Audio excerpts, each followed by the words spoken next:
Studies.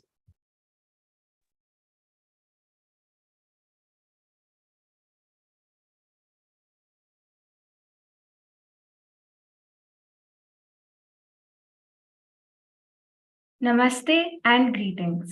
I, Trupta Behra, researcher at IMPRI, Impact and Policy Research Institute, Prabhav एवं नीति अनुसंधान संस्थान नई Delhi, extend my warmest welcome to you all to IMPRI Web Policy Learning.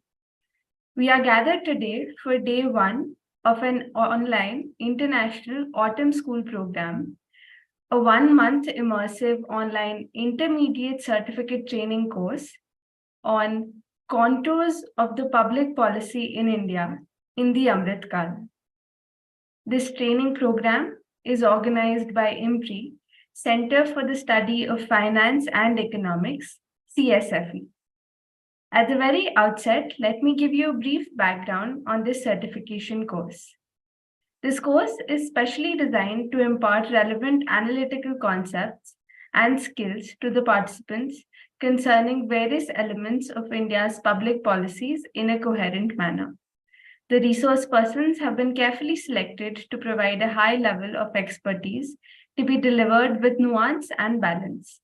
Topics range from enhancing competence in public financial management, designing public policies to achieve citizen-centric outcomes, science, technology, judicial and police reforms, managing India's urbanization, balancing environmental goals with other goals, and implications of India's demographic trends for pension and healthcare, among others.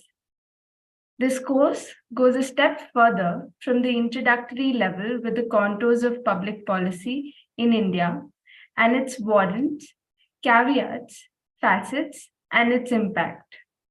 In this 1 month, participants will gain a unique understanding of the complex challenges of contemporary governance from a variety of perspectives, such as economics and agriculture, foreign policy, urban management and policy, climate change, environmental policy, and disaster management, the role of media and civil society, and contemporary threats such as feminism in policy making.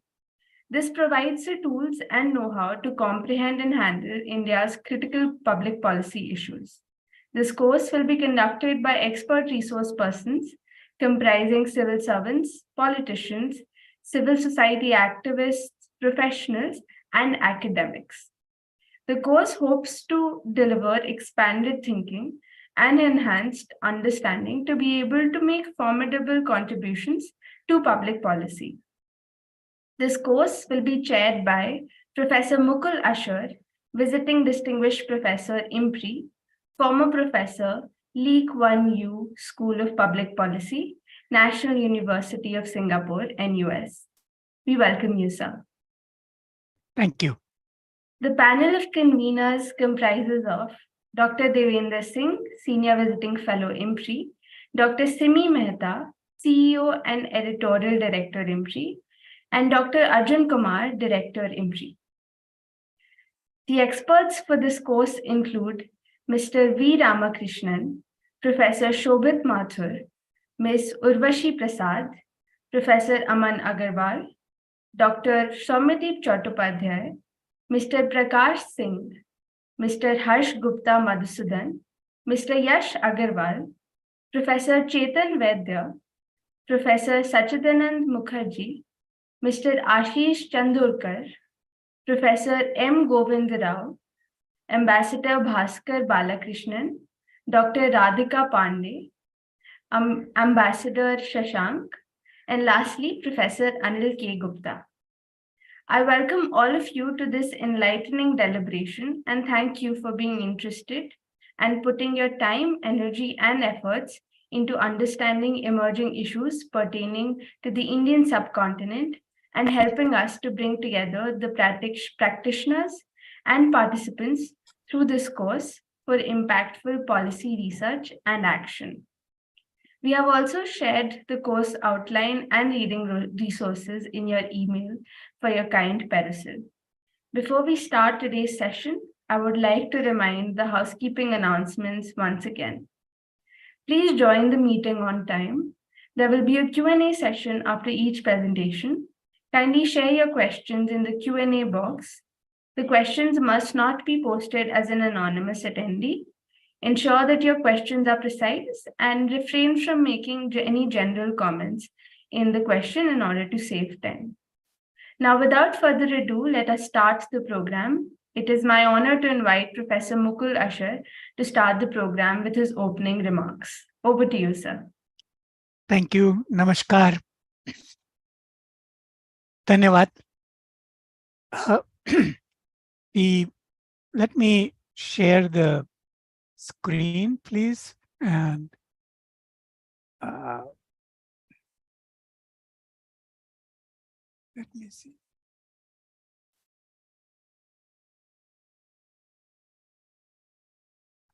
Okay. We have today the first half an hour for the overview of the program. And then we will have Sanjeev Sanyal's address, inaugural address to us for 1 hour. And then last half hour again, we'll go to the orientation of the program, go through each topic, and I'll explain the rationale as to how it is put together. But before we do that, let's take some time to understand the overview and the larger context. Let me see.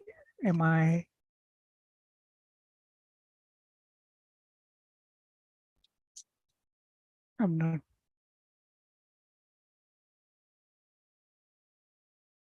Okay.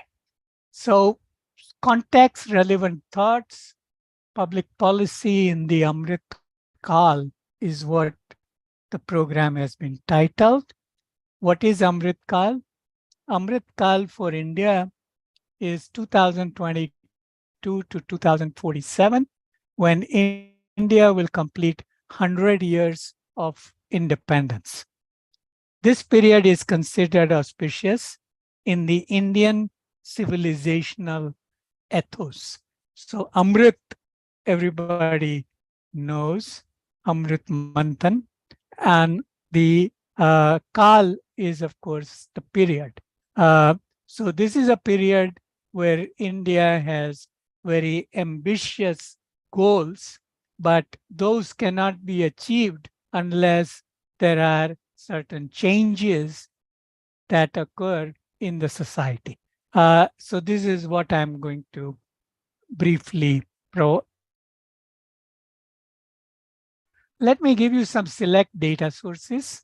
Handbook of Statistics on the Indian Economy by RBI every year. Every year. RBI's state finance, the only large-scale study on state finances published every year. And there is India Stat on statistics on India. So always keep this available and look up the data rather than assuming something. I get surprised sometimes when I actually go there and my priors are not supported. It is useful to start with some thoughts that are relevant to focus our attention. I will start with Sanskrit.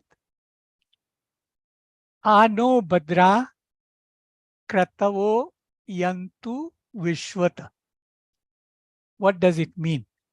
In Hindi, सभी दिशाओं से ज्ञान को आने के लिए अपने मस्तिष्क को खुला रखें. In English, it means that to get knowledge from all directions, keep your head, mind open. So do not be rigid, do not close your mind. And that is very, very important for the realizing Amrit Kal's goals. Uh, Second thought, your degree is just a piece of paper. The degree is starting. Your education is seen in your behavior, how you behave. A lot of people with no formal degree behave in a way that is so refreshing and so elevated. And many with high degrees behave in a very um, inconsiderate, uncivilized manner. The Amrit Kal, the Prime Minister has said, I am the first Prime Minister to be born in free India, that is after 1947. And that's why my thought process, my conduct, what I say and do is inspired and influenced by my country's attributes and traditions. I derive my strength from it. This is a mindset change, and I'll elaborate on it as we go along. In Amrit Kal, in today's very complicated geopolitical world, where we have digital economy and digital, the information economy, AI, other technologies, the while policies are there is also a battle for narratives. So you have to be good as public policy analyst, as public policy person, um, that you are able to participate and set narratives, counter narratives that are not constructive. So there will be narratives designed to damage us.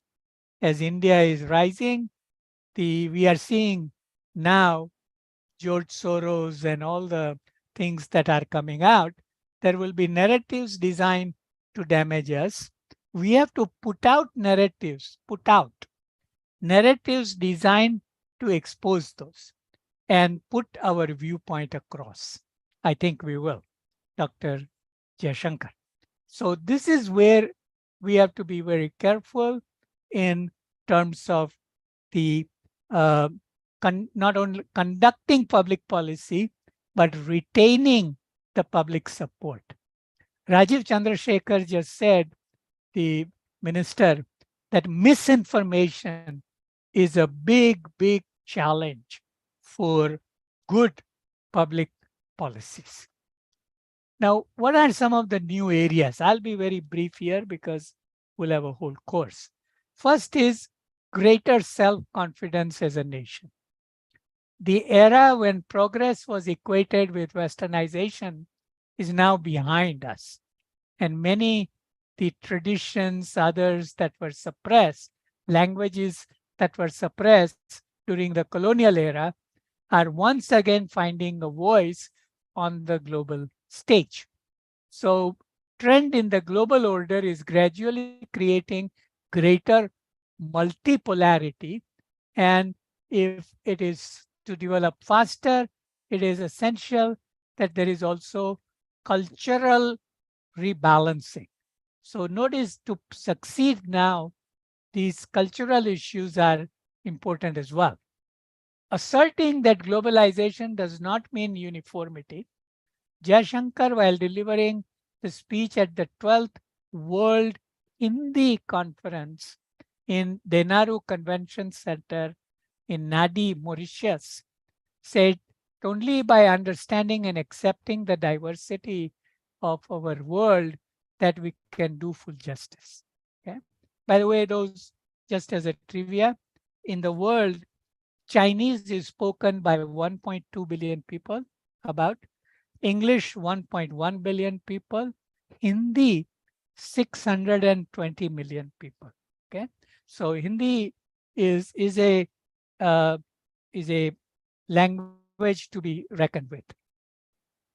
So I already said that battle of narratives that we need to do, and the word oikophobia in all its dimensions captures this new thinking that is needed, new self-confidence of India. Oikophobia is a Greek word, oikos, house, household, plus phobos means fear, is an aversion to a home environment or an abnormal fear, phobia of one's home, and also a tendency to criticize or reject one's own culture and praise other cultures. Okay. I mean, when I was young, I was guilty of it too. Didn't realize that oikophobia is what I was suffering from, and I need to get out of it. So this is, as a country, very important that we imbibe the word oikophobia and um, try to see that we don't suffer from it. So that's the first one. Self-confidence, not hubris, self-confidence. Keep your everything open for none to come in, knowledge to come in. And the oikophobia is something we should be aware of and address, tackle it. Second, the contour that we are talking about is how do we think of India? Before we were thinking, oh, India is a poor country. I'll have students in my class, they say, oh, India, third world country, and so on. So this is a kind of mindset, but that mindset has to change in Amrit Kaal. India is progressing towards a middle class society. And I'll give you some numbers. India is increasingly becoming an urban society. India doesn't live in villages anymore. So that rural emotional attachment, fascination, that has to be restructured as well. And India will be moderately aging by 2040, so it will have demographic advantage in comparison to its key competitors. So public policy should be geared towards that, towards those aspirations, and so on. And so in public policy, you do ease the living conditions of people and also meet aspirations. So plan that those aspirations are met. Now, let me give you some data. This is the India household asset ownership. US 11 trillion is our household assets in India. Property is half of it.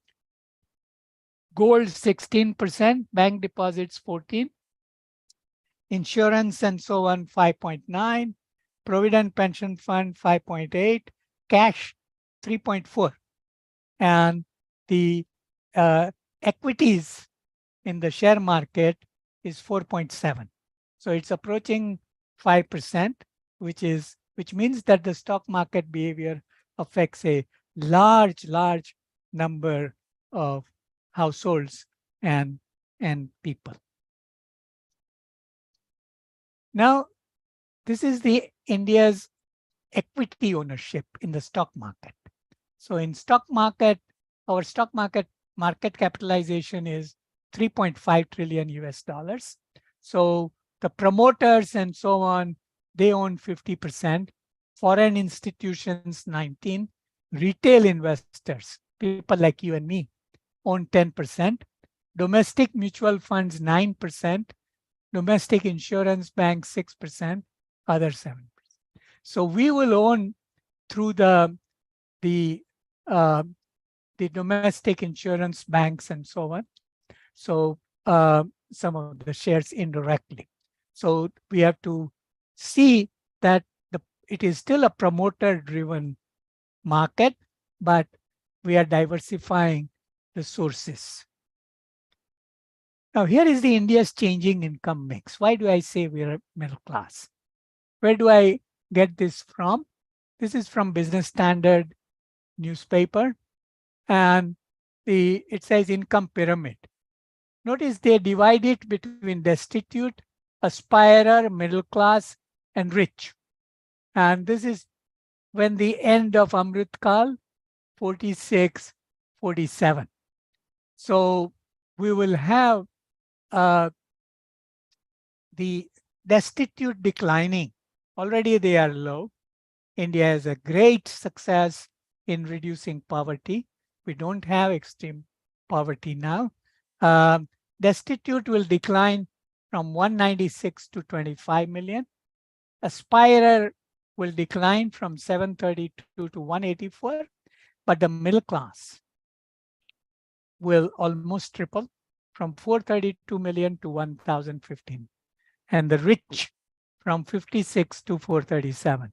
So if you put these two numbers together, we are justified in calling India middle class society. So we are progressing, and that 47 is not that far away.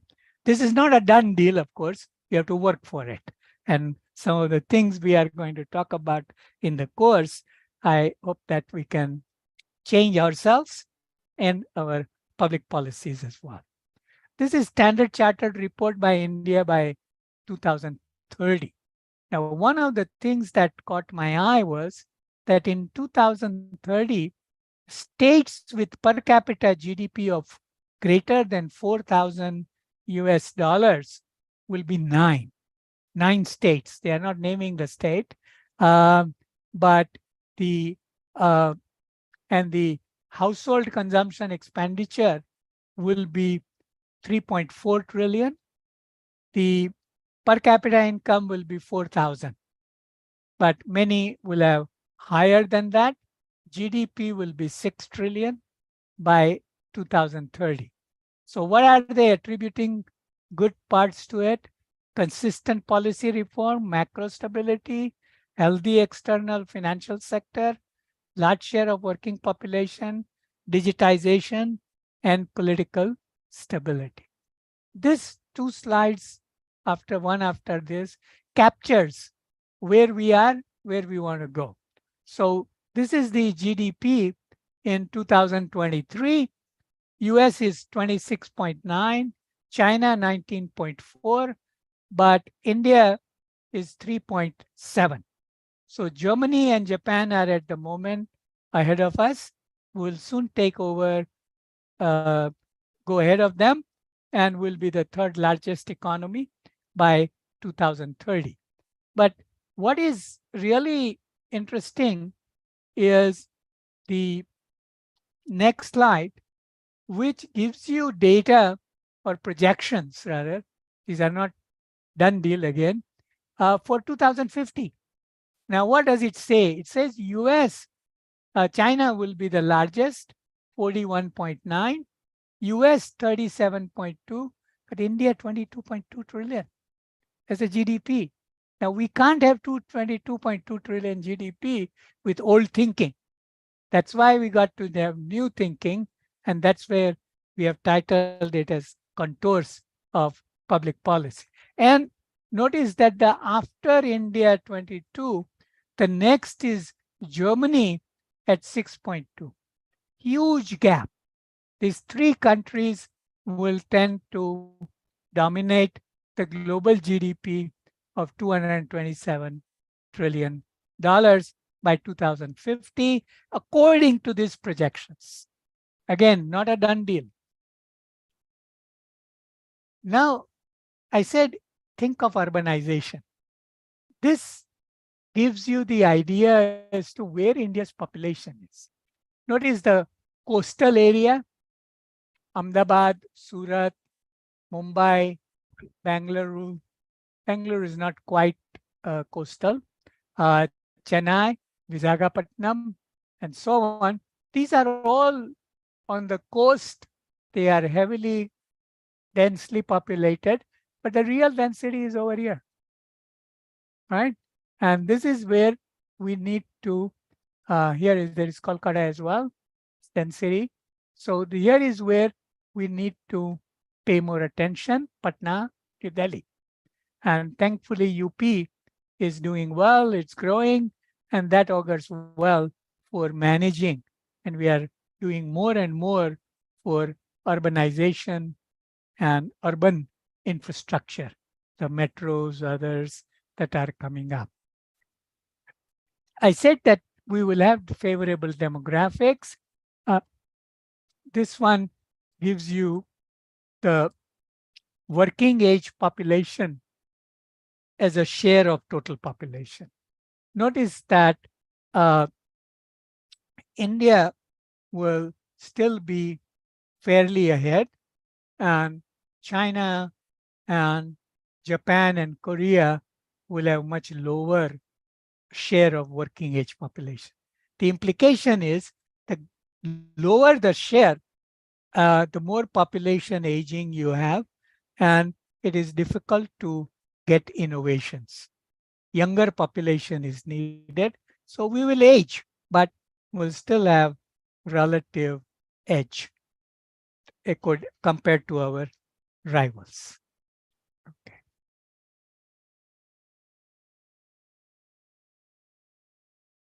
Third, using technology to achieve scale and efficiency and global competitiveness. We saw Chandrayaan, and by the way, most scientists that were involved in Chandrayaan are non-IIT. They come from regional engineering colleges, others, and so on. So this is very, very important. And the Nari Shakti was very evident. So this is what we have to tap. So now we have plans. We have mission to the moon, plan for exploring deep seas, Samudrayan soon. India's tech as a public good is scalable, replicable across the world, second largest smartphone producer from no smartphone production 15 years ago. Reliance Retail is now the top 100 among the top 100 retailers in the world. So this is very, very good. In 2008, we were the world's most unbanked. Now we are among the most banked. Technology scale. The price of data is falling exponentially. India has got the cheapest competitive price of data, and that is through technology. So there are a lot of India's major tech production hubs that are coming up. Uh, Data center capacity is increasing, particularly in Mumbai. Uh, so the rise of Mumbai is reinventing itself.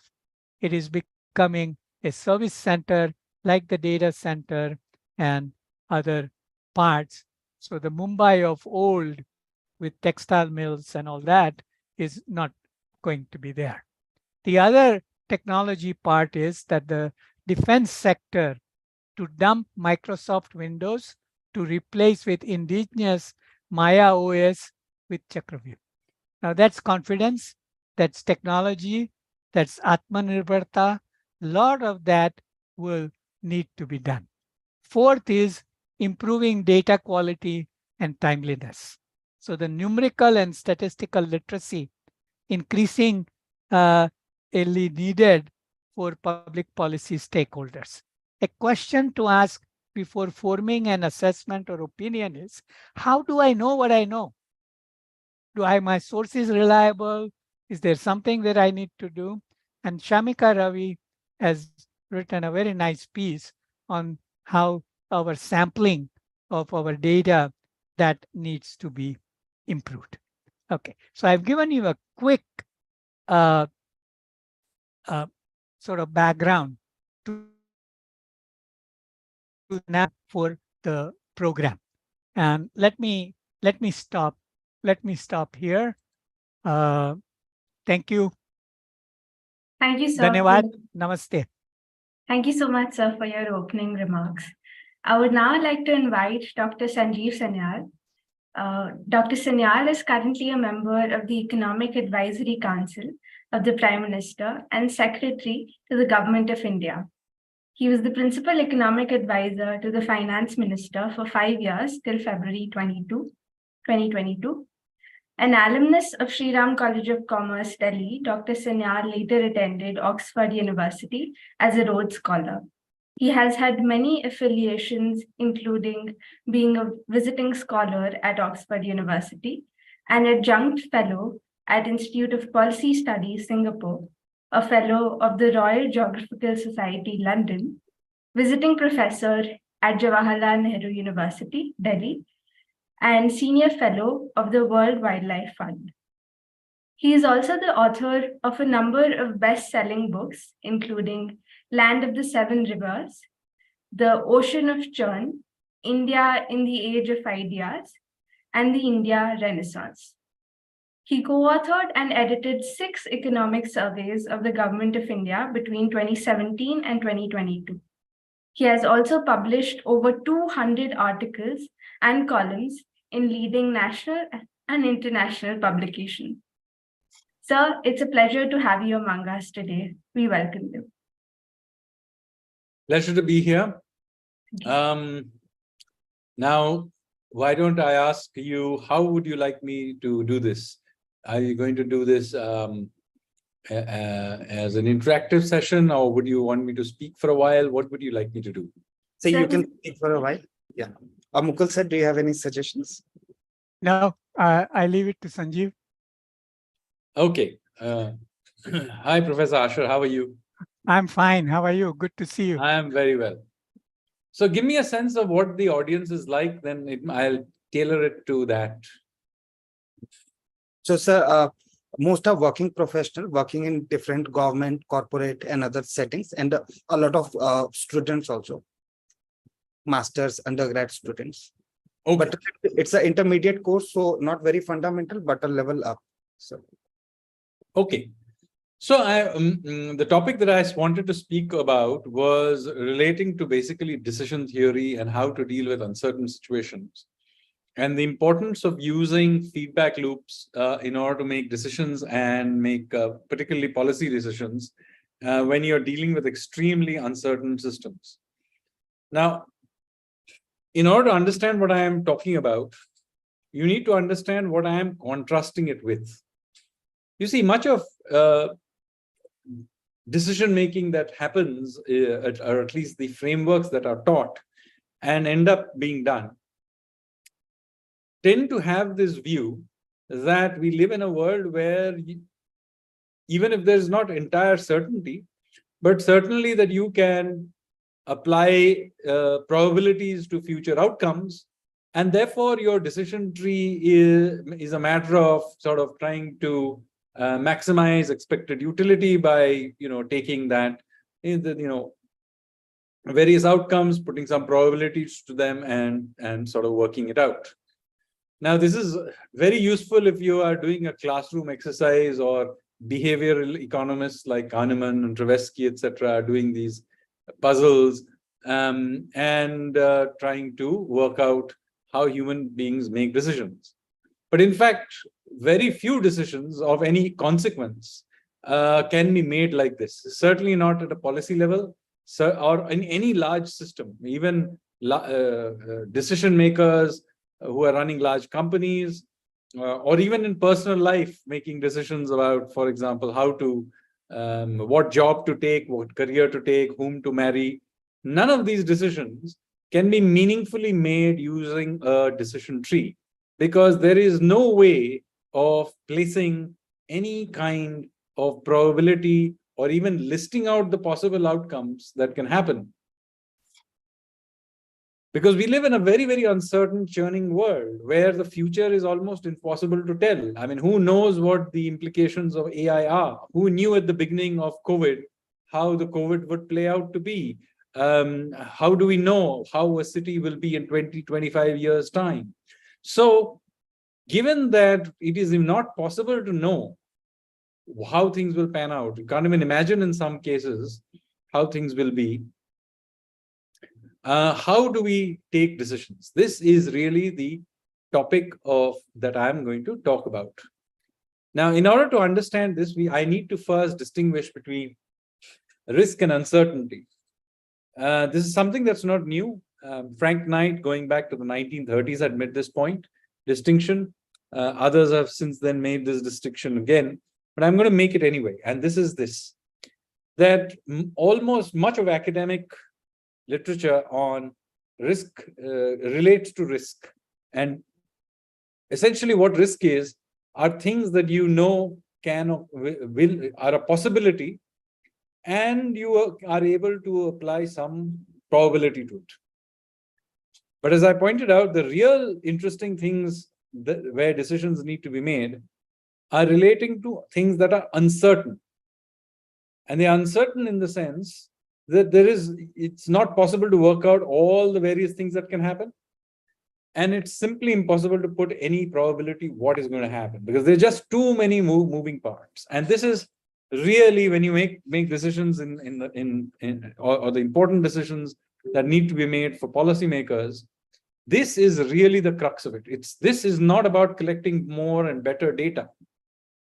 No matter how good the data is, no matter how good your econometrics is, all of this is largely pointless when you're dealing with uncertainty. So what do you do under those circumstances? So I'm going to illustrate the issue through something live, which I myself was a party to that, which is the way in which decisions were made during the period of COVID in India. So as you are aware, India made a very different approach to dealing with COVID than virtually every other country. And let me show you how it feels to be in the boiler room trying to make these kinds of decisions, so that you will appreciate what I am trying to say.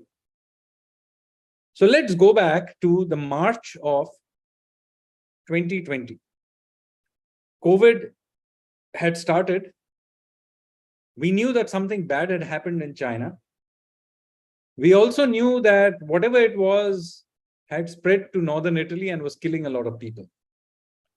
However, neither China nor the WHO was giving us clear information about what was happening, why it was happening, what was the nature of the bacteria, virus, etc., whatever it was that was causing it, and so on and so forth. So here we are with complete uncertainty about what the problem is. We have no idea why it's happening. People who may have information in it are simply not sharing the information and may even be deliberately misguiding us. So what do you do? So like most other governments, India too called in the experts. So we called in epidemics experts to ask them what to do. Now you will remember yourselves the range of possibilities that were presented to us. So there were a bunch of people who said, no, this is nothing much more than a bad flu. And then there were a bunch of people who said, oh my God, there are millions of people who are going to be dead by July. This is going to be worse than the Spanish flu. Now, faced with this range of possibilities, what do I do as a Indian policymaker, particularly when I know that I have 1.4 billion people, and whatever direction, whatever strategy I take, once I have taken it, I can't actually change strategy.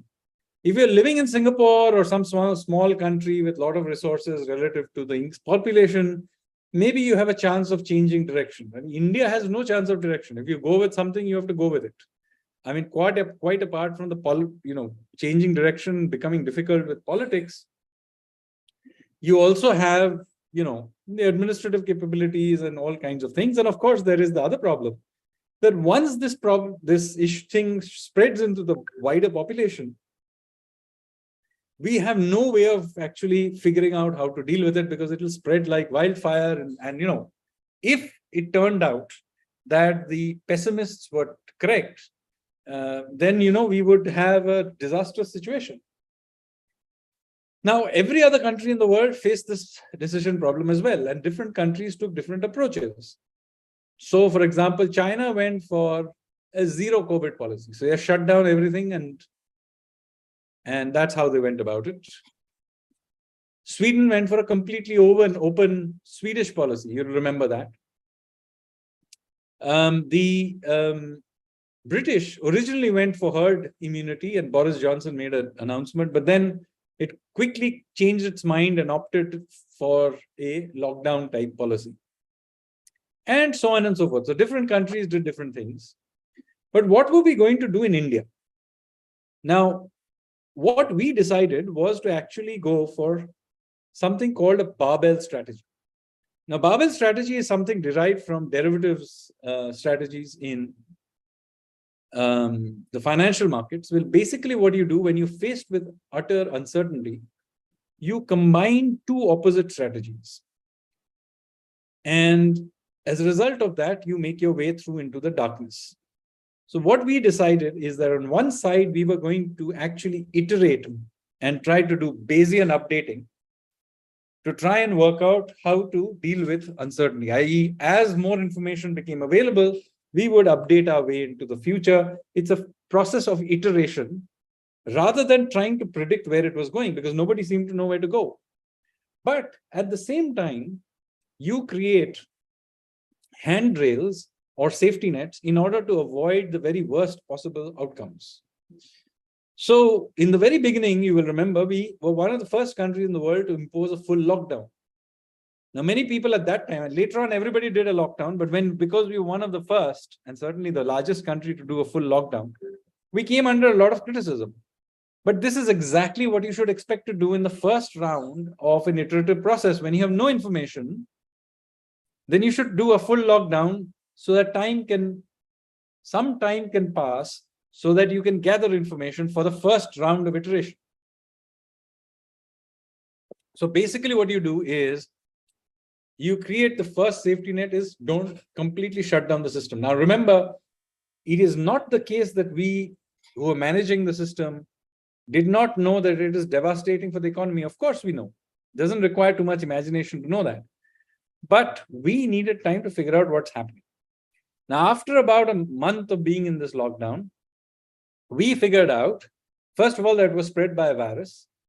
Secondly, by this point, we began to get decent information that it killed older people with comorbidities and so on. It didn't kill children. By the way, that was a very important finding for us, because the last thing we wanted is, discover that it killed children and then get our next generation completely wiped out.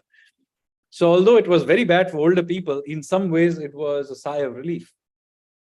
Meanwhile, we were creating systems for quarantining, systems for testing, and then, of course, ultimately starting the process of doing the vaccine program.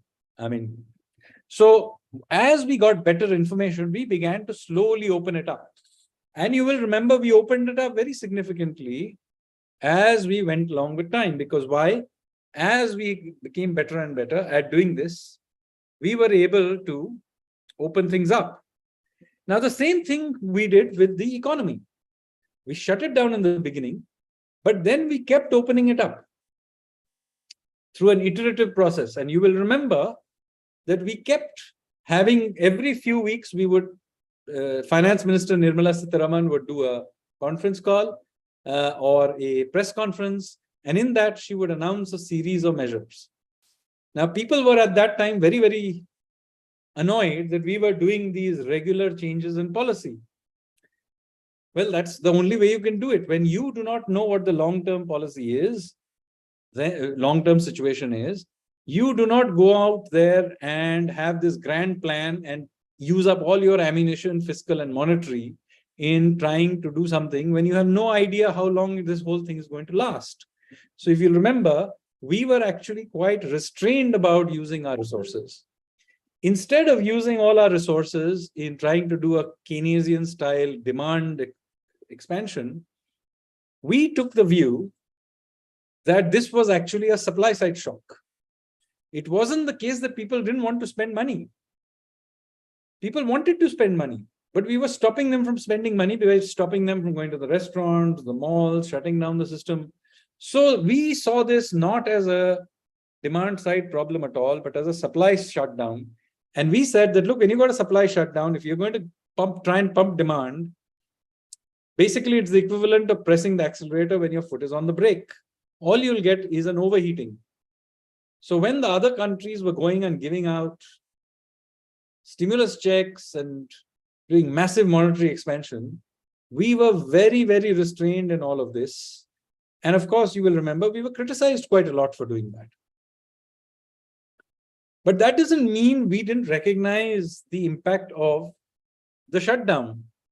And even as we opened things up, there were still lots of restrictions. And of course, sectors like tourism, etc., are devastated. So what do you do? So our approach, because we had a supply side worldview, our approach was quite different. We did not attempt to revive the economy by pumping demand. Instead, we did something totally different. We created safety nets of various kinds. So what are those safety nets? First of all, we use the Jan Dhan Jam Trinity in order to make sure that the very poor were given small amounts of money. So they were given some 6,000 rupees a month or something. Now we knew that this is not going to revive the economy. And many people said, oh my God, only 6,000 rupees per family or whatever is not going to revive the economy. Hey, we know that. We're not attempting to use this to revive the economy. This is a safety net just to make sure that everybody has got some cash. Then we made food available to 800 million people. Again, just make sure nobody starves. It's not that everybody of those 800 million people turned up for the food. It was just happened to be available so it's a safety net. We did the same thing with industry. So there was a lot of fear that there would be this cascade of defaults coming through. Because one person doesn't pay another person, who doesn't pay another person. And this is particularly true for MSMEs, which, are very often very thin on working capital. So what would happen then is that essentially one group would default and they would cause the next group to default, and then ultimately you'll end up all with the banks. This is one of the major reasons why everybody was giving out stimulus checks in the rest of the world. In India, on the other hand, what we did is we guaranteed the payments of the entire system up to 80%. So what happened is that everybody knew that the other guy, even if he defaults, the government will pay up 80%. So in fact, what happened is very, very few people actually defaulted. And so we kept the entire financial system alive, spent very, very little money to do it. But the whole system was kept alive. So note here how a supply side worldview coupled with safety nets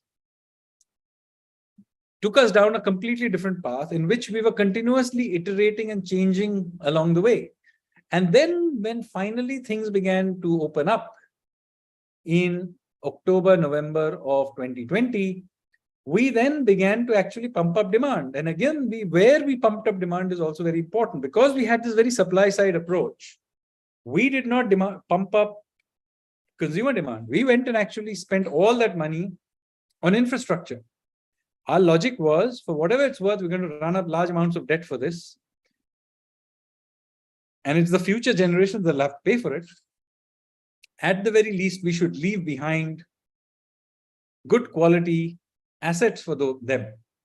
And so our entire rebuild from the end of the 2020 was based on rebuilding through infrastructure, a process that we have continued to this day. And of course, that has not only been good for building demand, but the more important thing, it was very good for supply side. Suddenly we had better roads and better ports and other things. And the cumulative effect of that is there for all of you to see. Now, in the middle of that, we got the Delta wave came through. Now, of course, from a health perspective, that was quite painful. But notice here that we did not do a full lockdown and more or less kept the entire economy running, even despite the shock of the Delta wave. Now, many people ask us, why did the Delta wave was clearly worse than the first wave? Then why did you not do a lockdown, nationwide lockdown and Delta wave? And why had you done the lockdown in the first round? Well, now you know, because our entire approach is based on iterative information gathering and adjustment. In the beginning, we did not have much information. We did not know what we were fighting. We did not have any testing system. We did not even have any vaccination in the pipeline. By the time the Delta wave came, we knew, for example, that children are not affected by this. We knew how to test for this. We had systems of quarantine in place. Although the vaccine program had just taken off, we knew that that vaccine program was in process. So in the next few months, people would get vaccinated. So therefore, given the iterative process by which we were moving forward, you can see that it made sense from this feedback loop based system to not do a lockdown during Delta, even though it was much more vicious than the first wave. Now, I hope you have understood how we think about it. Now, this approach, by the way, is not unique idea to us. The IT sector, the software sector uses this all the time. They have a word for it. It's called agile. What do? They introduce a software which is 80% done, and having introduced it, they fix it they fix all the bugs retrospectively. Now, I know it's a little annoying to fix them, but what it does do allows them to do is to simply fast forward and introduce changes and be able to introduce them much, much faster than if they had actually attempted to fix all the bugs in the system ex ante. Now, note, this is also how we introduced the GST. We introduced the GST, which we had debated for 30 years. We had been debating the need for GST, and nobody would do it, but everybody was looking for a perfect system. Instead, we introduced it, more or less knew it would work, and then fixed all the bugs in it along the way. Again, it caused disruption, but the GST got done. Any other way, we would still have been debating it. And this is the iterative feedback loop based system through which we are doing many, many other changes. We are doing a huge number of process reforms right now using this feedback loop. We go in there, we make a few changes, see if it works, then make another change, and so on and so forth. Now, notice how this is fundamentally different in its approach than how we used to manage the economy in the past, which was through this approach of 5-year plans, which is about having an ex ante view of what to do and then implementing it over 5 years. This, unfortunately, is, even though we've gotten rid of 5-year plans, this, unfortunately, is the default way in which government policy is made in most of the world. Basically, the idea is you create an ex ante idea, you get it approved, you implement it. If it works, great. If it doesn't, too bad. We, on the other hand, have a completely different approach. We introduce something and then fix it afterwards through an iterative feedback loop-based system. We have no ego about being told that something doesn't work.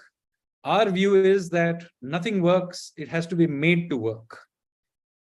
And so this particular approach that we are using, again, makes it look like we are all the time doing half-baked things, but you'll be surprised how many reforms have got done. We would have been sitting wondering whether or not to do the insolvency and bankruptcy code. We would still have been debating whether or not to have a inflation targeting framework. We would still have been debating whether or not to open up the drone sector, the space sector, and etc. We don't wonder too much. We do it and then we fix it. So I hope you got a feel of a different way of thinking about this. In case you want to understand where our thinking comes from, it comes from the fact that we see the world as an uncertain, complex place that is very, very wobbly. And we are very, very suspicious of anybody attempting to carry out great predictions of how the future will be or grand plans of how the world should be. Those may work for mechanical systems. They certainly do not work for evolving, organic, complex systems. So that you're aware of the intellectual framework from which this entire approach derives itself. With that, let me stop, and I'm happy to answer questions. Thank you, sir, for such an insightful and engaging session. Now I would like to call upon Mukul, sir, to provide us his views as we move on to the Q&A session. Okay.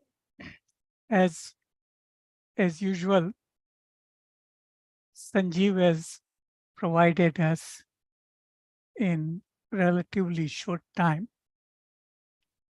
a very complex set of ideas explained in a way That is very much understandable. And he has explained them very convincingly. Sanjeev, I was just wondering if you could give some more examples of the reforms that were made using this particular thinking. Maybe a couple of more examples you gave: GST, COVID, fiscal policy, and so on. Something for the external sector, maybe? So, PLI? yeah, PLI is also, well, PLI is also being fixed in this way. So first of all, understand what PLI is for. Mm. Many people try to think about PLI and try to peg on it all kinds of motivations. Let me be very, very clear what PLI is actually meant for. PLI is meant to solve one problem. And the problem is that of scale. If you go back about 3 years ago in the economic survey, we had written about India's midget problem, which is that India is very odd, that we have relatively few very large companies and a very large number of medium-sized and small companies. And in most other countries, while they do have middle-sized companies, one of the reasons they encourage mid-sized companies was the idea that some of those mid-sized companies will graduate to becoming really large companies. But in our country, for some reason, the thinking process was that mid-sized companies are good companies, should be protected for the sake of it, not because they are a nursery from where big companies come. So if you remember, we had described the difference between a baby and a midget. Both a baby and a midget are small, but the baby grows, whereas the midget remains a midget. So the PLI scheme was meant to solve this problem in order to create the environment for allowing some of the more efficient companies and some of the areas where we wanted scale to scale up rapidly. They could be Indian companies, they could be foreign companies, it didn't matter to us. But the reason we needed them is that just to become large, because if you did not have some large companies, you simply couldn't get into this China plus one game. Absolutely. Right? So what we said is, okay, let's create something that does the opposite of what we have been doing all this while, which is to reward somebody who's scaling up fast. See, all this while we were actually rewarding people for remaining small. You know, you would give the small and medium-sized guys certain incentives, and if we went past a certain threshold, you actually disincentivized him. So if somebody was creating 400 jobs, if he actually said, I'm going to create 800 jobs, you'll actually disincentivize him because you'll take away all his small and medium-sized industry incentives, right? So we were going to do something quite the opposite, where you grew, we gave you more money. You invested, we gave you more money. Now, this was one, that's why the PLI was created. Now, there was another part to so how do you choose companies who do this to reward scaling up? So it's not to reward people who are already large, but people who are scaling up. Okay, so it was the delta that was to be rewarded, number one. Secondly, we also wanted something that was self-identifying, so that we did not have to do what is difficult for bureaucracies to do, is to basically choose winners. You know, bureaucracies are notoriously bad at choosing winners and champions. So there had to be something where the winner would choose itself. This happens, by the way, in Manrega, right? The very poor, in a sense, choose themselves by turning up for Manrega. So it had to be self-selecting. So these are the parameters that were used to create the PLI scheme. And we introduced it for a bunch of sectors like electronics and pharmaceuticals and textiles and so on. And the way it was created is that this self-selection also helped in another way, that if it did not succeed in some sector, we did not have to pay any money, because this money is actually given to people ex post. So if they have invested and grown, then we pay them. If they don't do anything and the PLI scheme fails, no problem. We didn't spend a cent. So this is how the PLI scheme was created. It has succeeded in some areas like electronics and pharmaceuticals. So far, it has not succeeded in other areas, at least doesn't seem to have in certain other areas. But that's okay. We will keep iterating them. We will fix here, slash there, because there is a sunset clause in all of them. This is only allowed for a few years, depending on the sector. And at the end of it, if it didn't work, it didn't work. We shut it down and carry on. And we might design a new set of policies into the future. Again, have a sunset clause, allow it to work, and then shut it down, and so on. So you can see this is basically feedback loop and adjust approach. It's the same thinking process. And the same thing, by the way, we are applying to all kinds of process reforms. So again, let me explain what this whole thing is. See, too much of the thinking that goes on about reforms in the economics field is about structural reforms. Now, people just assume that structural reforms are the only kinds of reforms that can be done. Well, if that was the case, then we wouldn't bother using the word structural to qualify the word reforms, no? The fact that structural reforms are structural reforms means that they are a special kind of reforms, which basically relates to changing the framework of the economy. So the initial stage of, for example, removing licenses, that was a structural reform because it changes the structure of the system. Insolvency and bankruptcy is a structural reform. It changes the structure of how creative destruction happens in the economy. GST is a structural reform because it basically creates a common market. Similarly, I mean, the inflation targeting framework is a structural reform. But there are other classes of reforms. So let me tell you about one class of reforms that I am particularly passionate about, and I'm doing a lot of them. And they are not yet hitting the headlines, but they are very important. And these are called process reforms. Now, process reforms are not very cool reforms because they don't try to change the framework. They are mostly boring nuts and bolts reforms. You go into a particular sector, check out the inefficiency there, change rule number 43C, subsection D, and nobody hears about it except like the 50 people who have some business in that segment. For them, it may be a very big deal, but it may not even find its way into a small note in the newspapers. And yet, in some ways, these are the big reforms that now need to be done, because in some ways, last 30 years, the structural reforms are mostly done. There may be the odd one you need to do, but by and large, they are done. We have a common market. Most of the sectors are open. Even if you need to do some more privatization, the fact of the matter is the principle of privatization is no longer debated, and so on and so forth. But the process reforms are things you need to do. Now here, let me connect it back to the feedback loop issue. Since process reforms are about fixing the nuts and bolts and so on, what matters really here is continuous feedback loops in order to manage that same. You can change something, some efficiency happens. Sometimes it may improve something and deteriorate something else. There are all kinds of unintended consequences along the way.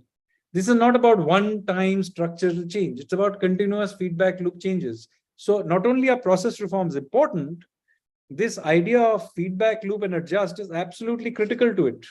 This is the only way you can do it. So let me give you a whole bunch of examples of process reforms that we are doing, and you'll see how they are actually very, very important. And cumulatively, I would argue they might be even more important than structural reforms. Not any individual one, but cumulatively. So let me give you a bunch of examples of things these are live things that we are doing. One of them was fixing India's patenting system. So India has an awful patenting system. We all talk about India, Vishwa Guru. We want to be the world's intellectual knowledge economy, capital, and so on. But the fact was that till 2016, we were only doing 9,000 patents a year. I'll repeat it, 9,000 patents a year. To put it in context, the US does 350,000 patents a year. China currently does 500,000 patents a year. Now, you can argue that many of those patents are garbage utility patents. But even if you take the decent ones, they do about 100,000 patents a year. Okay. So in that context, India was doing till just 7 years ago, 9,000 patents a year. So we began to slowly fix it. And that number has now gone up in 2022 to 33,000 patents a year. But you can see that it is still far away from everybody else. From 9,000 to 33,000 in 6 years is good. But it is still far away from the guys we want to compete with. So right now what we are doing is we are doing a massive amount of hiring. By the way, one of the areas where the government is adding hundreds of people is in patent examination and patent control. And the process is being dramatically expanded. New real estate has been allocated. All kinds of things are happening. And the process is being improved through use of AI, search machines, all kinds of things are done. The process is dramatically changed. And so we have already begun to put in that effort. And in 18 months' time, we will have the capacity to do 100,000 patents a year. So by 2025, our capacity will be to do 100,000 patents a year. So in less than a decade, we will have increased our patenting capability by more than 10 times. Just think about it. And we are doing it. And again, the feedback loop system is very important here. It's only when we began to expand various things that we began, because we were doing very small scale level things, we never realized what a machine of scale needed to do. And it's only when we began to expand the thing that we began to discover, oh, we don't have enough patent examiners. So we introduced patent examiners. Once we introduced patent examiners, suddenly the backlog of examination reduced, but the number of patents stuck at controller level went up. So then we fixed the controller level and so on and so forth. Then we discovered, something else got stuck. We didn't have enough, capacity to do X, Y, Z. So along the way, we discovered, yes, we have lots of great patent experts in electronic technologies, but we had almost nobody in biotech. And in fact, the electronics guys were actually doing the biotech patents. So we are hiring especially in biotech and so on and so forth. So it's an iterative process. So this is patents. I'll give you another example of a process reform. Many of you may have never heard of a law, obscure law called legal metrology. Do you even know what Legal Metrology Act is? Probably not. So it is the law that relates to weights, measures, and labels. And many people may not realize it is the single biggest source of small level graft in this country. Okay. Now again, notice what you need to do. The key thing of feedback loop and adjust is, of course, looking for data. Right? How are you getting feedback? So everybody loves macro data, GDP, national accounts, but much of process reform feedback loop is about micro level data. And when you look for it and actually begin to look for it, you will be amazed. First of all, there's lots of data, but even if there isn't any, you can pretty much create it. The solution hits you in the face as soon as you see it. So what happens in India is that the law has been set up in such a way that when you have a transgression in weights, measures, or labeling, the first transgression is fined. But the second transgression is criminalized and you can be sent to jail for as long as 7 years. Now, somebody may say that's reasonable. Okay, let you off the first time, and the second time you should be sent to jail. It may seem like a reasonable thing. But let me tell you what actually happens. And this is why you need to look at data. What happens is that every year about 1 lakh of people are given notices for the first transgression. Now, guess how many people get notices for the second transgression? Only 12. Why does this happen? Why do you have 1 lakh people caught for all these labels and these kinds of transgressions, but only 12 people get caught for the second one? Now, what used to happen is that the consumer affairs guys will say, see, our laws are so good, we have criminalized it. Nobody dares to even do anything afterwards. But in fact, what happens is that we know that the number of bribes paid is about 1.2 lakhs minus 12. Because essentially what happens is that the local level inspectors are very trigger happy about basically forcing people and criminalizing them for very small transgressions. Your label has grams not written in full form, but just GM. Or instead of writing including, you written includes, or some completely trivial things, they'll give you a first transgression.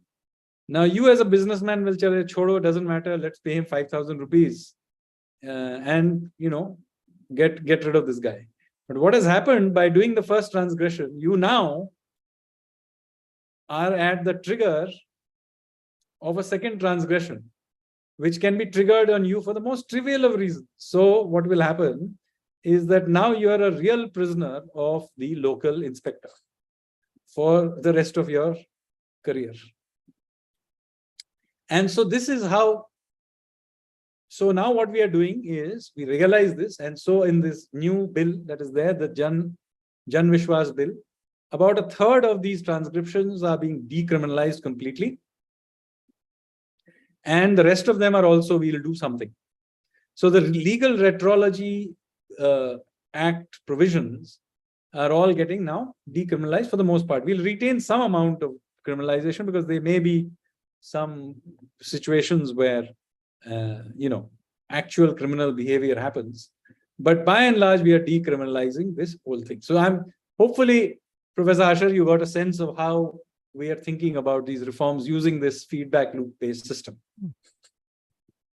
Thank you. There are some questions, right? There are some questions, yeah. But meanwhile, let me ask one question to sir. Since we are talking about Amrit Kaal, and sir also mentioned about urbanization and infrastructure. So we have PM Gati Shakti and a lot of things going on. But on the part of urbanization, a lot of international scholars always cite that India is reluctant for our urbanization, and we argue that that number is not correct. China has surpassed more than 65% of population for urbanization. So sir, how do you see the local economic development happening? Because in China, they have their SUV, they bring in investment. And in our country, states do that. So how do you see, and so you also worked on NUPF, National Urban Policy Framework. How do you see the future of our cities driving India? So there's no question that we are going to urbanize as we rapidly grow. There's no there's no example of a non-urbanized developed country in the world. So as our per capita income grows, we will urbanize whether we like it or not. We could guide that process. We could try not to have everybody move into gigantic metropolises and try and spread it around. But no matter how the model of urbanization happens, the fact that some form of mobilization will happen is given. Unfortunately, till relatively recently, the whole thinking was that urbanization was somehow a bad thing. Gandhiji said, India lives in its villages, therefore we are condemned to live in our villages forever. This was the broad sense of thinking in both the bureaucracy and in the political system. And frankly, it's completely wrong. First of all, Gandhiji himself was just describing the conditions there were 100 years ago. Fact is that India has, for much of its history, been quite urban. In fact, we are the pioneers of urbanism in the Harappan period. So to say that India is somehow intrinsically rural country is ridiculous. We have gone through many cycles of urbanization and deurbanization. And the fact that in the 1920s, India was not urban was an artifact of the economic degradation that happened under colonial rule. So in fact, when the British took over India, it was actually more urban than when they left. People don't know this. Anyway, the fact of the matter is we need to do something about our urban systems. But here we again need to go back to this whole issue around feedback loops and adjust, as opposed to having the grand plan approach. Unfortunately, today, the main way in which we try to manage urbanization is through creating these gigantic master plans, which are rigid. They're almost impossible to update. And effectively, by the time a master plan comes into effect, it's already no longer correlates to anything on the ground. So effectively, what is happening is the only way our cities can actually function is by being in violation of our master plans. If we actually tried to implement any of our master plans, our cities would all have to be shut down. So it goes back to the point I made right in the beginning about this whole approach we have of ex-ante planning.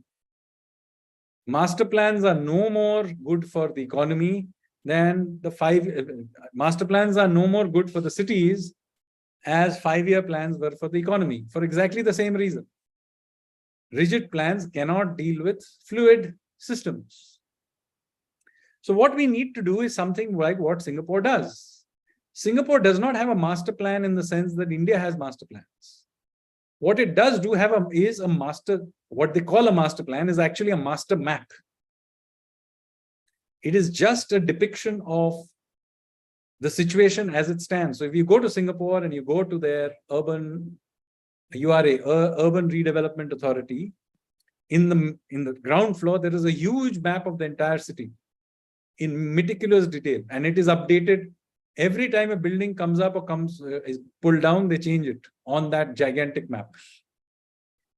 Now that is what we need to do. We need a really good map of the current situation, and then we need to keep adapting it as it evolves and try and manage the process as it really happens, not in how it looks in government documents.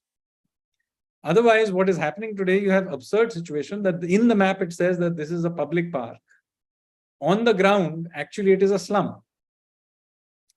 And then there'll be a government budget to put some slides and some other trees and other things in the garden.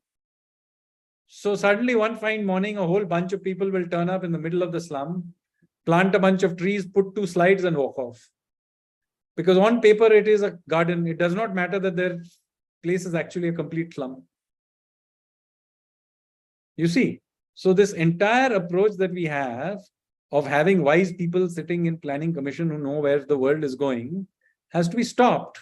So while we have gotten rid of planning commission, the thinking process of ex-ante planning has not been evicted from our entire approach. And so we need to do something about that. Right. Thank you. Thank you, sir. So now we can take a few questions from the participants. Prajakta, there is only about 9 minutes left. I have to carry on for Yes. something else. So please. What we'll do, we'll take a few questions together briefly. Yeah. Prajakta ji, you can unmute and ask. Hello, Sanjeev sir. Thank you for sharing the insights of behind the scenes policy making. And continuing on the last thing that you were answering about changing the ex ante structure of bureaucracy, my question is, you stressed upon like these self-adaptive systems and like nimble systems, agile systems, and they are quite popular in EU nations, mostly because of their nimble sizes. And as soon as a policy initiative is launched, most of the public, I guess, gets aware, and there is also a public platform where they can share in their views and participate in the consultation. But what we see in India is as soon as a policy launches, there is a very long-tailed effect of disruption firsthand till the time actual benefits of that government scheme takes place. Because just because of the sheer size of the Indian population, and also because many of the beneficiaries are not even aware of what kind of government benefits have been announced. So what do you think how we can reduce or mitigate such ripples across the marginal sections, especially because our bureaucracy is intended to be more generalist than specialist? Thank So you. first, let me say that that example you gave is a dangerous one. While it is true that in European countries, a lot of local policies are done in that particular way, and it's a good thing to happen. Let me tell you, however, the European Union's downfall will be directly related to its bureaucracy. Because while they have managed to retain local level policies done in this way, sadly, their macro nation, EU-wide policies are run increasingly only from Brussels and has completely lost touch with this feedback loop process. So let me tell you, far from being a good example, the European Union is very quickly going to become a poster child of rigidity as a result of precisely the problems that I have loaded you. Because to change a policy in the European Union is actually far more difficult than doing it even in India, because it needs to get all the member states have to sign up to that change. And it's almost impossible now to make those changes. So consequently, I can tell you the European Union is far more rigid than in things other than municipal issues. It is far, far more rigid. The accumulation of this problem has not yet hit critical mass, but I can see that it will in the next decade. And frankly, they have no mechanism for doing anything about it. And I can't see how they're going to get out of it. So anyway, just so that you know. Secondly, let me say that the problem in India is not that it is the bureaucracy is generalist or that it needs a specialist. So let me I have a somewhat different view on this since I've worked with both specialists and generalists, and I'm a specialist myself. There are some advantages to generalists and there are some advantages to specialists. Specialists tend to know their little space, but their problem tends to be that they tend to therefore know nothing about the wider system. And very often they will introduce policies that have implications for the wider system, but basically have no sense of it. So you will very often see a specialist, technocrats, or agencies like RBI or SEBI, etc. They will introduce a policy which has huge implications somewhere else in the system, but will do it nonetheless because they just don't think about these changes. It's like, if you give somebody a hammer, everything looks like a nail. On the other hand, the generalists tend to have a better sense of what it will happen on the ground. Many of them tend to have served, for example, on the ground as district magistrates or whatever it is they've done. So in fact, they very often have a better sense of what will happen on the ground, but they have no specialist knowledge of any specific thing. So I have come to the conclusion that it's very, very important to maintain a good mix between the two. If you end up with too many specialists, you will end up with complete loss of unity in overall system. Again, something that the European Union is going to face very severe problems because of, and has already begun to, one of the reasons why US policy has macro policy has become completely dysfunctional. Because you have now, the central banks being run by people who have never ever run, they are academics who have never run actually financial institutions. And so you can see what's happening is they are yanking around policy, monetary policy in ways that is completely destroying their financial system. By the way, this is exactly what has happened in the European Union. You had bureaucrats and academics running the financial system. And as a result, they have basically really impaired permanently, in my view, the financial system of Europe. It will never recover for a long time. So I have come to the conclusion that you need to maintain some mix between specialists and generalists. The real problem, in my view, is not to allow either of those two guys to take over the controls. You need a mix, and you need a system by which the best talent from either stream should find its way to the top of the system. That is the real problem. The real problem is that we don't have a good system of getting good talent to reach the top and getting rid of the chaff along the way. Almost everybody in the system, good or bad, gets essentially promoted at roughly the same speed. And except at the very, very end, almost everybody becomes a secretary to Government of India or something thereabouts. We've got to stop that. Maybe at the joint secretary level, when they're about 50 years old, we need to basically get rid of 50% and just retain the good quality guys. By the way, this something like this also happens in Singapore. I'm mentioning these Singapore examples because I have Professor Ashir there who has spent a long time there. But you know, one of the things that you find is that they have a very strict system. At 55, they force their the bulk of their bureaucracy to leave. But the few who are talented are retained in the system for a very long time afterwards.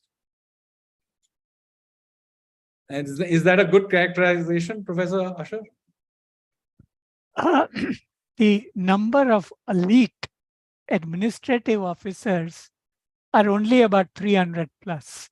So what you are describing is the elite 300 plus that run the system.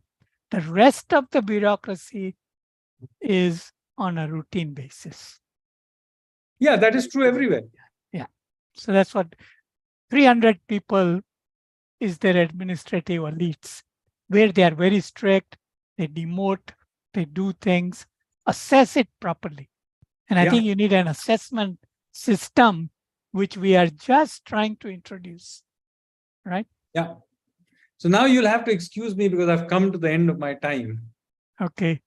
We have a final question. If you'll suggest, I'll send it to Jyoti ma'am, or shall Tripta quickly read it, sir? So you Read one or two, but I really have to leave, and I think you also have somebody on the in the. No issue. So, Tripta, why don't you just quickly read it? Because Sure. as we Just two questions, yeah. So you recently joined the NSTC panel, which will be focusing on developing syllabus learning and teaching materials for 3rd to 4th grade. As we now talk about complex decision making and iteration-based policy making, what approach needs to be adopted when we look at our education policy? This is one question. Another is about why profit-making PSUs are pipeline under investments. One question from my end, sir, with respect to feedback loops and adjustments. You mentioned that my question is, if iterations don't work, how much time do we give the reform before making alterations or rolling it back in the worst case scenario? Well, I mean, that's a matter of judgment. There are some things where it'll be faster, somewhere it'll be not so fast. But the key is not to have any ego about the whole matter. So see what works and always retain the option of rolling back or changing and twisting. So what I'm saying is that you can actually build in certain level of flexibility into systems. I've in fact written a paper, which Professor Ashir can pull off the Prime Minister's Economic Council website, on how the GST was rolled out and how a whole teams of people were created for answering questions, for doing all kinds of iterations, fixing the bugs, and they still remain, by the way. And so, you know, continuously the system is adjusted. Now, I know this, people criticize this, but, you know, continuous adjustment is the way to simplify systems and make them more smooth. There is no other real way of doing it. Now, of course, you don't want to do it too much beyond a point. After a couple of years, it should stabilize. But at least to some extent, even now, you will have to keep doing iterations. And as far as why profit-making PSUs are under disadvantage, well, why not? The question is not whether the PSU is making money or not. That is the irrelevant part. The question is there a good reason that a government should be running a particular, should be participating in a particular sector? Now, there are sectors where you may want a PSU, profit-making or not. For example, you want some amount of presence in the financial sector. You want some amount of presence in the defense sector. There are sectors where there will be a public sector presence for a variety of reasons. There may be strategic reasons or whatever the reason may be, or space or whatever it is. In which case, you know, you have to be there. If the thing doesn't make profits, then please do some, you know, the idea is to then try and manage it better and reduce those losses. But if you shouldn't be there, like for example, there is absolutely no reason why government should be in airlines. So even if Air India was a profit-making airline, I would argue that you should still privatize it. All that the difference will be is that you will make more money from it. That's all. The same thing is happening with LIC. We listed it. Why did we list it? It's profit-making. Well, because there is no obvious reason why Indian government should be in insurance, beyond the point anyway. At the very least, it can be a mixed, partly in state or partly public owned. On the other hand, we do intend to retain certain amount of presence in, for example, banking.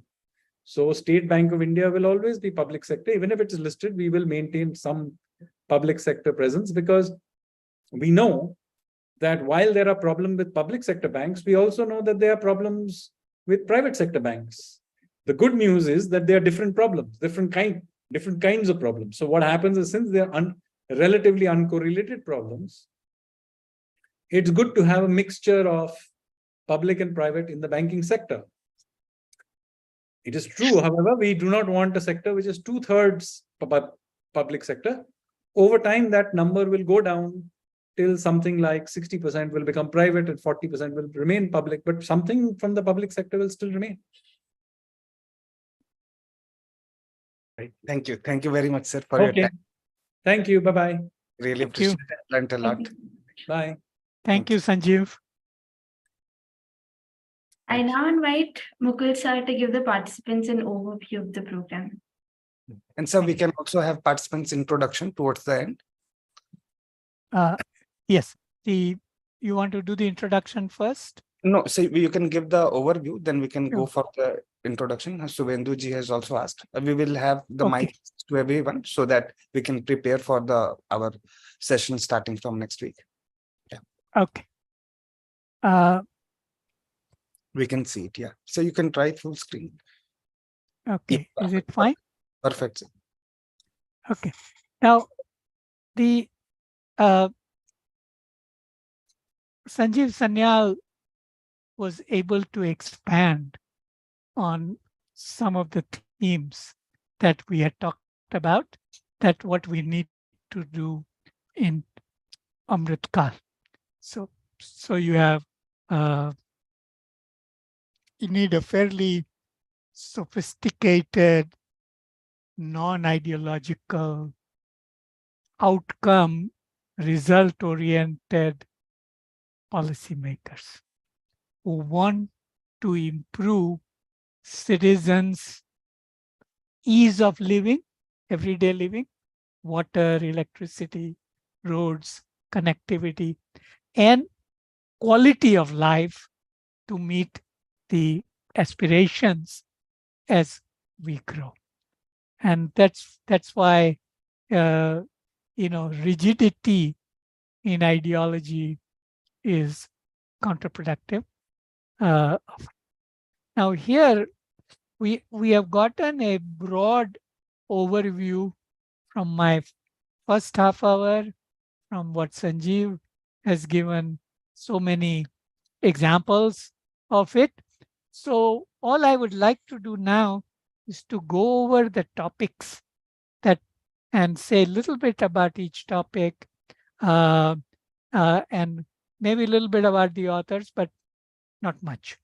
They can be introduced later.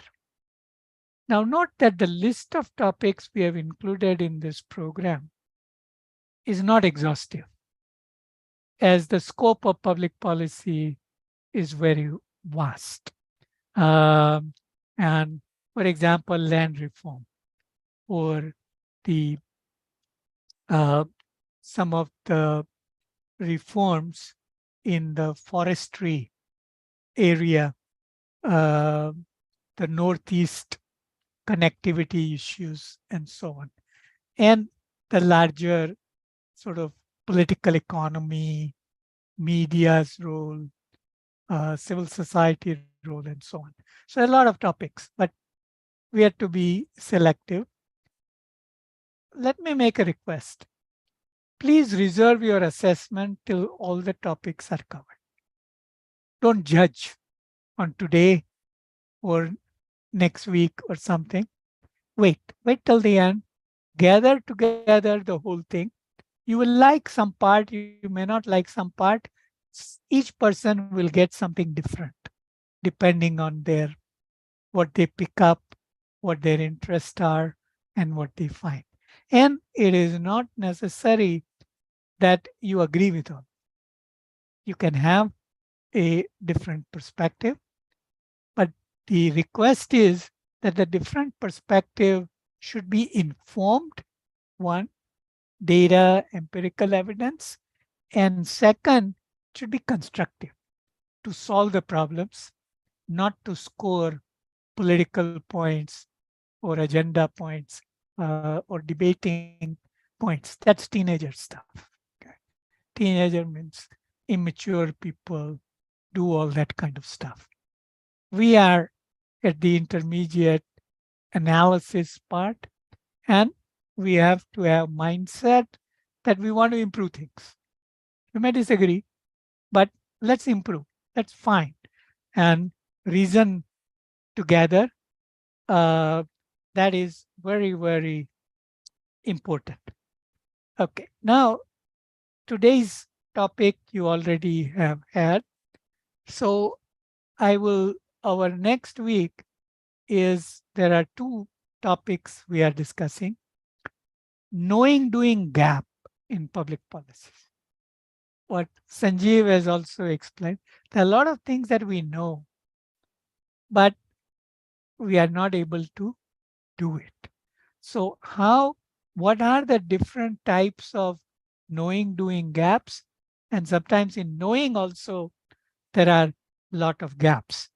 For example, in environment policy, scientific knowledge is very essential, but science is not agreeing on everything. And that makes you, uh, that makes your mind and your attitude to be somewhat conservative, that you want to avoid the worst case scenario, as Sanjeev pointed out, and you don't want to go whole hog because something is in fashion to do. So Ramakrishnan and I are very good collaborators for a very long time. Um, and he's a management consultant, but an engineer from IIT Kanpur. So we have engineer, management consultant, a good combination. He will talk about these gaps. And I will talk about key concept in fiscal diagnostics. Now notice the word that I'm using is diagnose. When do we say some doctor is good? When the doctor can diagnose the problem quickly and accurately. So in fiscal also, if I want to diagnose, if I'm asked, and I've done a lot of consulting of this type, if I'm asked to go to the Ministry of Finance of Sri Lanka and say, okay, look at their fiscal system, what are the issues? Then I have to have a mental framework that says, what will I look for? What indicators? How do I diagnose? When we go to the doctor, doctor will look at our pulse, heartbeat, our eyes, our tongue, few things, and then go forward. So those are the key diagnostic tools. So we will talk about what are those tools in that we need to have. This is very important because fiscal sustainability and fiscal strength is essential to manage in this turbulent world, where a lot of people are not very comfortable with India rising and are trying to pull India down, both within the country and outside the country. And we need to understand what sort of fiscal diagnostic tools we need to have.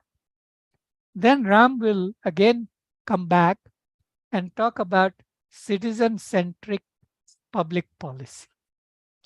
Now, citizen-centricness is very important. Often we haven't had that.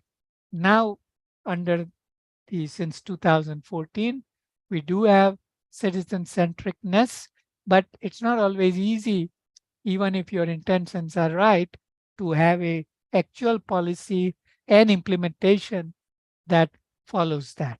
So this is the Ram will talk about that, and then the Sanjeev talked about GST. The Professor Mukherjee will explain this uh, in more detail because it was a huge structural change and in our thinking on the indirect taxation uh, that was introduced, and it is still undergoing some iteration. And I give lot of credit to late Sri Arun Jaitley, our former finance minister. I think without his persuasive negotiating skills with the states, GST consensus would have been difficult. So Professor Mukherjee will talk about this, or I should take out Professor, just uh, Sachidananda Mukherjee will talk about it. Then we have evolving global trade architecture and return of industrial policy that has come. The free trade where and free market, those ideas were very powerful at one time, but now there is a understanding that global trade architecture is changing.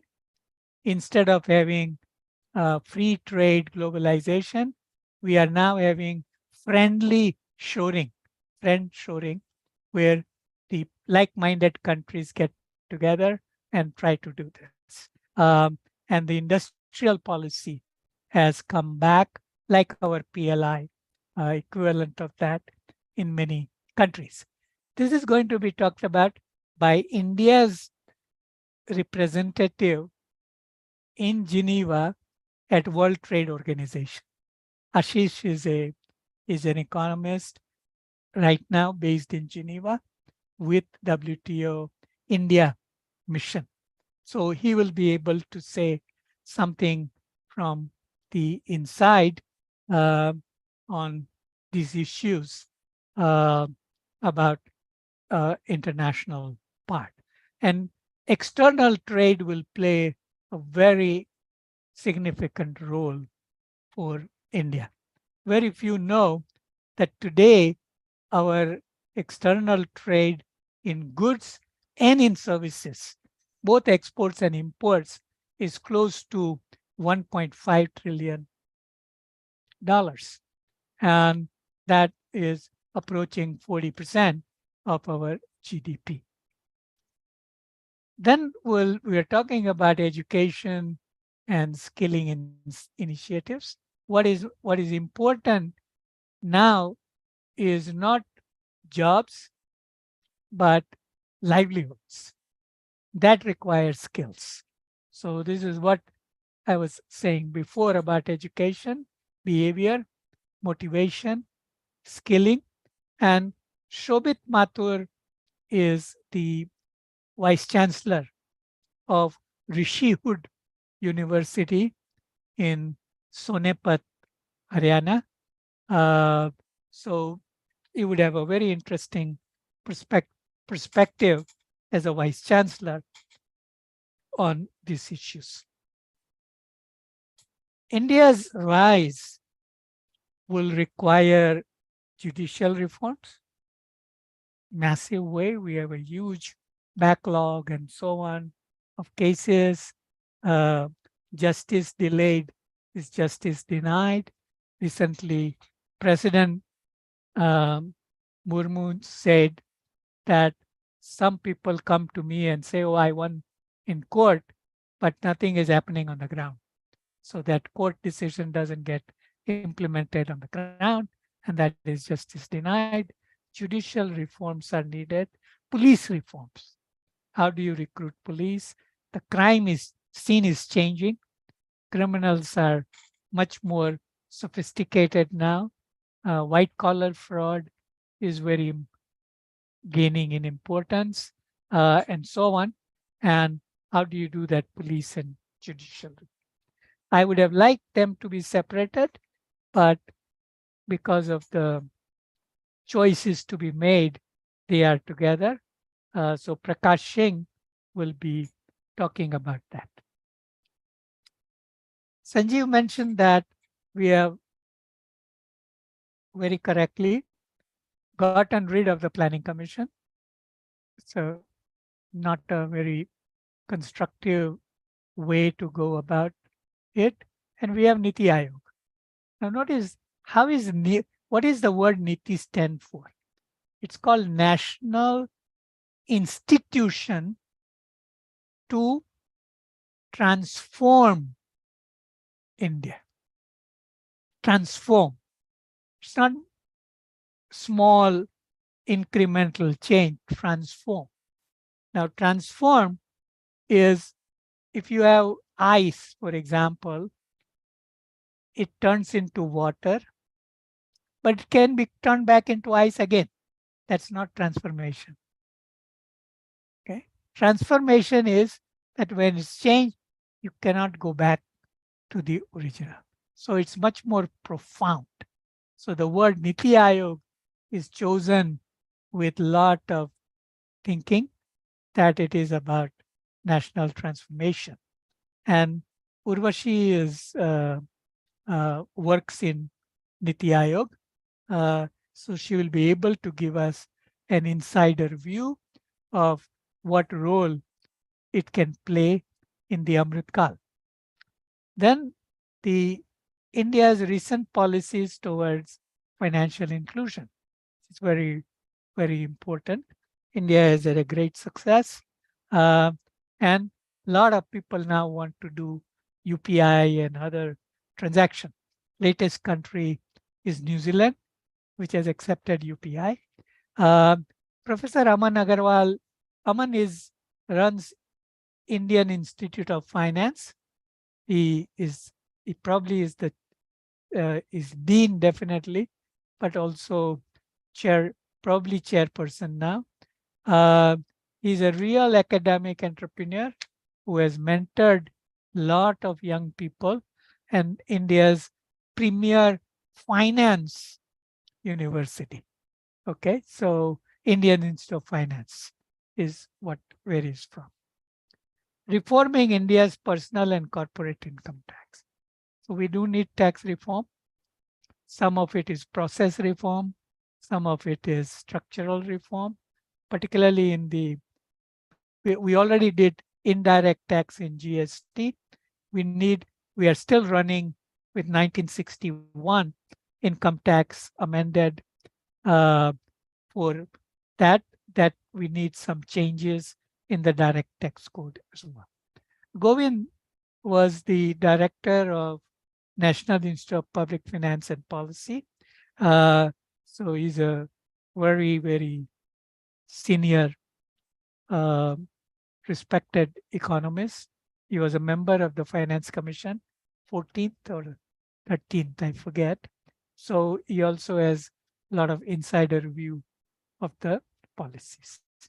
Then the cities were talked about. The cities will have to raise a lot of their own money or some of their own money through municipal bonds, through others, and we'll have the Soumya Deep talking about a case study on municipal finance. One of the areas where we have not given enough seriousness, and this is true globally, is science and technology. A lot of misuse of science. We saw in COVID era, a lot of scientists got discredited, misuse of science. So technology, which is going to be the key for us. And we have Ambassador Bhaskar Balakrishnan, who will talk about that. Then I'll talk about the public enterprises, and a lot of other questions can be brought up there. I call it marketization of public enterprises. So you don't have to change ownership, because in economic theory, we don't have economic theory of public sector firm, economic theory of private sector firm. We just have economic theory of the firm. So how do you have market-like behavior in public enterprises without changing ownership? And I'll talk a little bit about that. Then Harsh Gupta Madhusudan and Rajiv Mantri had written a book called A New Idea of India, which is based on Indian civilizational ethos. So I'm quite glad that Harsh has accepted our invitation. They have revised edition just out, and he will explain what their civilization-based idea of India is. Key trends and issues in India's state finance. Very few people know that the states spend more proportion of total expenditure of center per state plus state, and they get more revenue than the combined. So majority is filtered through the states, but the states are not given any accountability, any responsibility, are not monitored properly. Many states legislators meet for 10 days or 15 days a year. It's really a bit disheartening to have that kind of thing. So Radhika, who is from NIPFP, she will talk about that. Then we come back to foreign policy, what that increasingly difference between domestic and foreign policy is narrowing. Okay, what we do in India affects domestically affects foreign and vice versa. So Ambassador Shashank will be talking about that. Then I'll come back again for demographic challenge with implications for livelihood, pension, and health sectors. Again, I would like to divide it up, but our schedule is tight. India's initiative for balancing sustainable environment with other goals. Now notice the title implies environment is important, it's in our interest, but it's not the only goal. In economics, you always have to have a trade-off. When you are a child, if you are asked, do you want chocolate or ice cream? You can say, I want both. And as a child, you may get it. But when you grow up, you have to choose. And you have to have a trade-off between different goals. So Anil will be talking about that, and the discussion on careers in public policy by Yash Agarwal. Finally, the managing urbanization, come back to it. It's very critical by Chetan Vaidya, who was director of National Institute of Urban Affairs before. So he is a very experienced person. And then we'll talk about some of the key messages, insights. You can bring in your thinking on this in the last session. So that is the brief introduction to different topics that we are going to have. I'm stopping here. Arjun, you want to? Yes. Meanwhile, we can also take any question if any participants have. You can raise your hand or type in the Q&A box. We can do that. Then we can start with the introduction.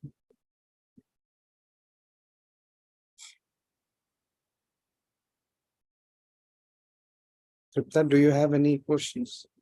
No, sir, none from my side. Okay.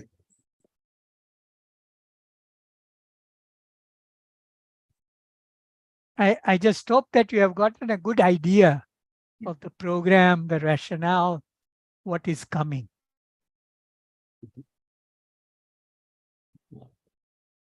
Videos. Right. So shall we start with introduction by the participants?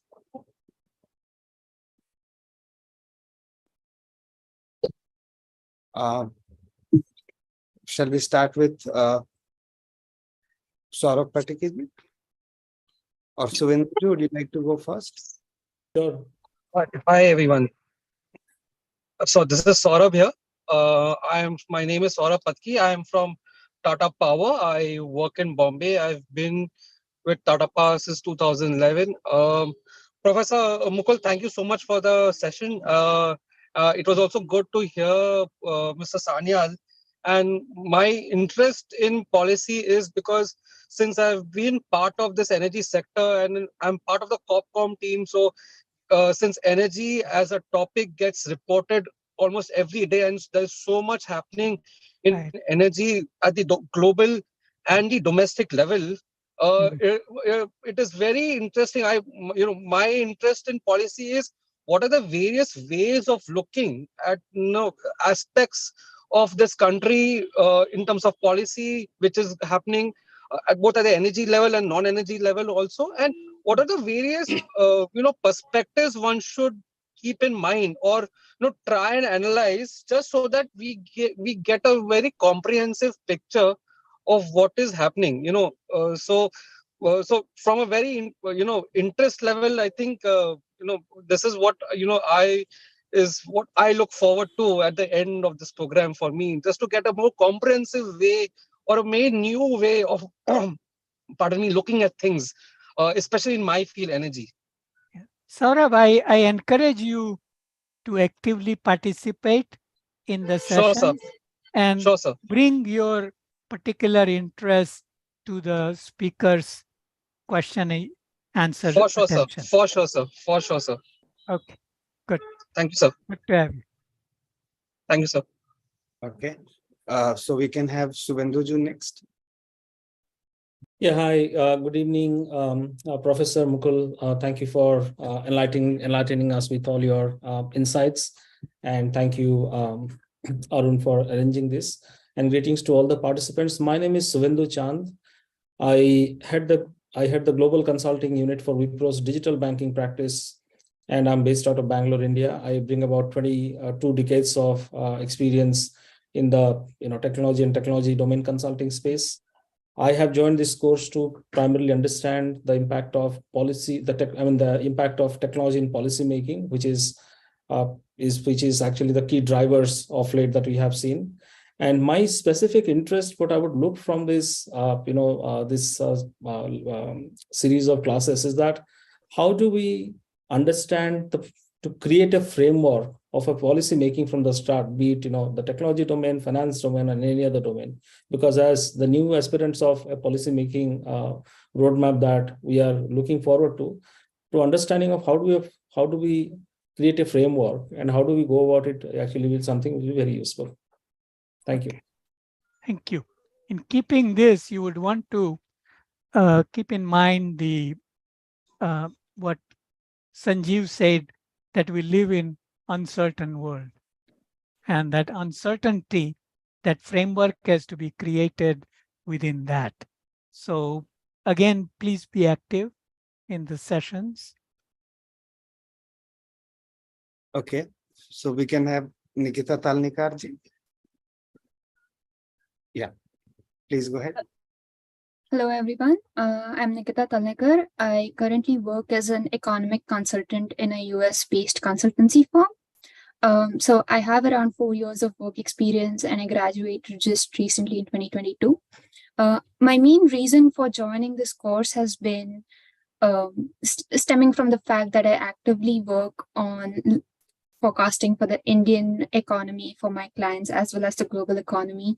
So it is integral that I understand where India is heading over the next couple of decades, to ensure that I am putting out appropriate information for my clients. But overall as well, being a student of economics for so long now, seeing where we head in this Amrit Kaal, and as Mukul sir mentioned early on, we are seeing a change in our mindset. as we transition to a confident society, we are definitely going to be seeing a huge boost in our economic power over the coming decades. Super excited to be here and looking forward to all the learnings over the next couple of weeks. Thank you. Welcome. You asked good question, Nikita, about what's going to happen in future. Yeah. Prajakta ji, you can go next. My name is Prajakta Pradhan. I am currently a final year law student at National Law University, Lucknow, and I will be graduating in 2024. My focus has been through my entire law school life on technology, especially the disruptive tech such as AI and deepfakes. So I have joined this session specifically to learn more about what India is planning to do in the technology sector. And I'm really excited about the science, tech, and public policy session, which would be taken up by Ambassador Bhaskar. So yes, I do want to get an idea of what India's policy would be in the Amrit Kaal and what India plans to do on that. So yes, that's about it. Thank you. Thank you, Prajakta ji. Rahul Yadav ji, you can want to go next. Hello everyone, I am Rahul Yadav joining from Kolkata. I have a master's in public administration and collectively I am working as a part-time faculty in political science in the Bhawanipur Gujari Education Society. I have joined this course to improve my knowledge about the broad public policy domain in India and to explore various public policy career opportunities in the country. My areas of interest are urbanization and specifically local self-governments, and I will look to explore these areas through this course. Thank you. Thank you. Very nice. Rohini Alok ji, you want to go next? Yes, Rohini ji. I am Rohini and I hail from Delhi. It is a pleasure to introduce myself today to you. I hold a bachelor's and a master's degree in political science with minors in sociology. Currently, I'm pursuing,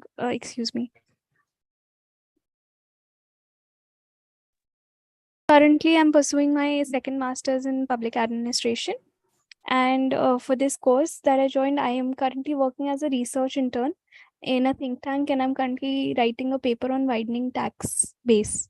So I thought this would be a great opportunity to understand how our society and economy would be working and the policy would be framing out during this whole entire Amrit Kaal, future and also the past that we have framed the policies. So thank you for having me here. Good, Rohini. And you have a lot to learn from Mukul sir. Mukul sir has a vast knowledge in this field. So we look forward. It was a wonderful session today, sir. Thank you so much for that. Thank you, Rohini ji. Soumya Javeri ji, you want to go next? Hello. Yes. Yes. Yeah. Hello, my name is Soumya Javeri and I am pursuing my bachelor's in economics from Pandit Deendayal Energy University. And I wanted to do this course to know more about public policy and learn how economics will impact how economics and public policy works together. Yeah. And gain more knowledge about public policy. Great. We're looking forward, Soumya ji. Shreya Pandey ji, would you like to go next? Shreya ji, yes. Hello, good evening everyone. I am joining from Ranchi, Jharkhand, not a state that is doing very well, but I am a faculty at the Department of Political Science in Xavier's College, Ranchi. I was also a former fellow at Nehru Memorial Museum and Library. So my interest, I have had a sustained interest in public policy and public administration, and I'm lucky to have been teaching papers on public policy and public administration. As already said, it was indeed a very enriching experience. The first session itself has been so good. It has really set the momentum. What I would look out for, and I think I am going to gain immensely, is one would be of course updation about my about all that I know, and updation about what are the ideas that are gaining ground and what is trending. And second of all, I think for me it would also be about ideas. I want to get an overall sense, and maybe gain more in terms of creativity and innovation. And just like Sanjeev sir said, that there are so many new things that are being introduced, which I also am probably not aware, and all this we do not find in the normal textbook. So really looking forward to this course. Thank you so much. Welcome, Thank you. Shad. Yeah, and keep asking good questions to all the faculties here. And next we can go to Sonal D'Souza. Sonal ji joins all of our programs. She is very regular. Sonal ji, you want to go next? Yeah, hi, good evening, Professor. And it was very great to hear Dr. Sanyal on talking about Amrit Kaal and all this policy. I'm a public policy student. I have been a development professional for the past 7 years, worked closely on a lot of other programs in public health and education. The interest stems in public policy for reasons very known. It's curiosity to know, and as a student of public policy, understanding public policy in India is very important, given the fact that India is gaining a lot of momentum in the global stage, and to understand how these policies and how geopolitical policies will impact the Amrit Kaal policy making also. So from that perspective, I have joined this course, and to get new insights, to get better understanding. Thank you.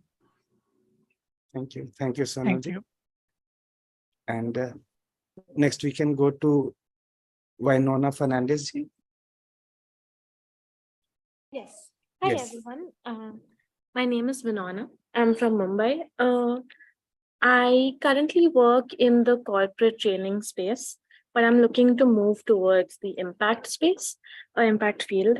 And what I'm looking for with this course, similar to a lot of the participants, is one, an updation of my knowledge of public policy in India, because I do have a degree in political science, but it might not be as up to date. And also an idea of where we're going, just to be able to situate my projects in the larger context. Thank you. Nice to have you. Tejas Godbole ji. Hello, good evening, everyone. Am I audible? Yes, Tejas. Okay, so I'll apologize if there is any background noise, because currently I'm out of India and there could be some network issues. But just to share, I actually currently am working as a supply chain leader at Bharat Serums and Vaccines. And this was an organization which played a quite important role during the Delta wave, which Sanjeev mentioned during his introduction, wherein we are supplying quite a lot of important drugs for the COVID patients. So I have been a supply chain professional for the last 15 years, and I'm not trained essentially in public policy and political science for that matter, as a lot of the audiences have. And in certain phase of my career, I would want to actively contribute into the public policy space, and that is why I actually chose this particular course to kind of get a feel of what various specialists do in this particular field and how I can move towards that point of during my career in the next few years or so. So that is what I would strongly look forward to in the coming sessions. I know, Ashish Chandorkar is one of the panelists in this particular session, so I am connected with him. So I look forward to, learning a lot of things from many such panelists. And thank you so much to IMPRI, Mukul sir, and the others on the panel for this opportunity. Good. Welcome. You. Thank you. Dr. Shruti Sharma, you come to go next. Yes. Thank you, Dr. Arjun.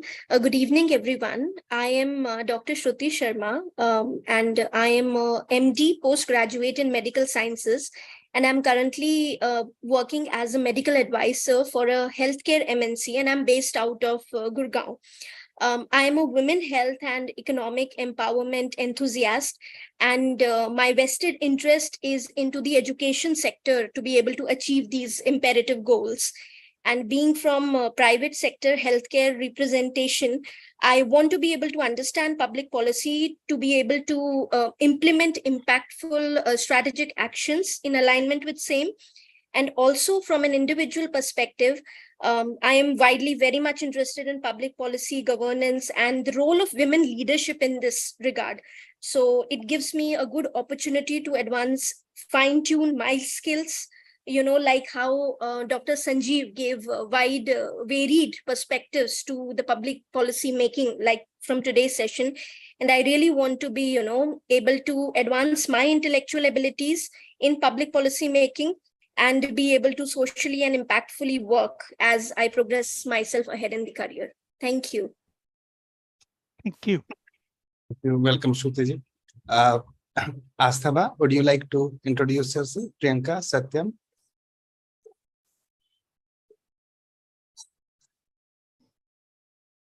Yes, so I would like to go. So myself, Priyanka Negi. I have recently graduated. I have done my master's in environmental studies from the Department of Environmental Studies in DU. I am currently a research intern at IMPRI itself. My main objective of joining this course is that, first of all, I'm an absolutely new person to the arena of public policy in itself. So this is my sort of a chance to, test the waters of public policy.